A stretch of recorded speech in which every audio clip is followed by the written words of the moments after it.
This is Times Radio with Hugo Rifkind. Hello, this is Hugo Rifkind with you for a short while longer, up until 1. Now we're going to have our travel section. Of course, overseas travel is getting a little bit scary of late. With you go overseas, you have to run away from quarantine, a bit like running away from zombies in a zombie film. So this week, our travel section is offering 2 potential COVID-era domestic breaks. And we'll find out about a holiday on the waterways of Britain in a few moments. But first, we're with Katie Gatens, the digital travel editor of The Times and The Sunday Times. Hello, Katie. Hi, Hugo. Hi. Thanks for being on. This weekend, you've written a fairly strong case for holidaying in one particular part of the country. Tell us where. Yes, last weekend I actually headed to Jersey for bank holiday. As you said, I really wanted to go to France or Spain for a long weekend, but I really wasn't keen on the 2-week quarantine returning to the UK. And just with things changing quickly in countries like Italy or Portugal, I just decided I couldn't take that risk.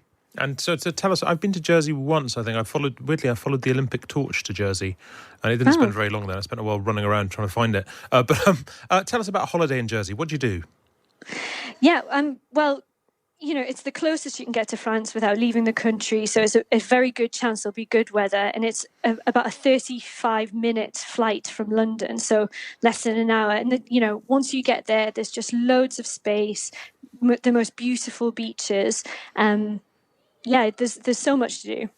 What are the beyond beaches? We'll come to the beaches in a moment. But beyond beaches, what are the highlights? Are there cultural highlights? Is the food great? Tell us. Yeah, there's lots of fresh sort of fish and seafood. We went to some brilliant beach shacks that just serving up like Sri Lankan curries and it was great. There's also the Jersey Zoo, which is brilliant, and there's the Jersey war tunnels that you can visit. They were built during Nazi occupation, so if you're into history, you can go there and learn about that as well. And where did you stay?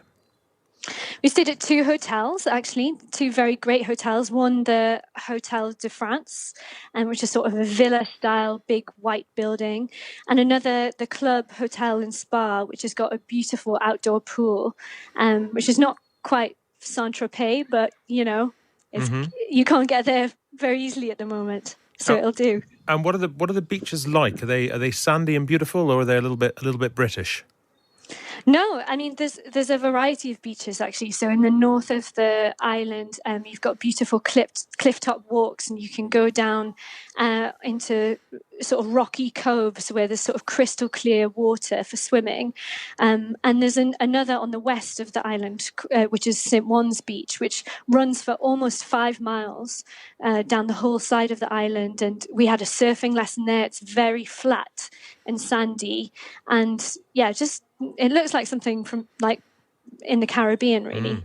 And is it busier than normal in Jersey? Because being part of Britain that you can still get to, where you don't need to worry about, well, not sort of part of Britain, that you don't need to worry about quarantine and all that kind of stuff. Because I mean, people obviously Jersey has had always had a tourism industry, but it has been a bit off the beaten track. And I was wondering if now it's very much on the beaten track. Well, I was comparing it when I was there, which Cornwall is beautiful, it's great, but it's just so booked up at the moment. Even going into September and October, there's been a lot of press about how locals are not keen on there being so many tourists there. Jersey just didn't feel overrun at all. There's still availability. There's availability at last moment in bed and breakfasts, in hotels. It's a lot quieter than usual. I think maybe just because people are a little bit apprehensive about taking a flight there, but you can also take a ferry from Poole as well. Great. Okay, well, look, thank you very much. That's Katie Gatens, who has been to Jersey. Speak to you again soon, Katie. That's the case for Jersey.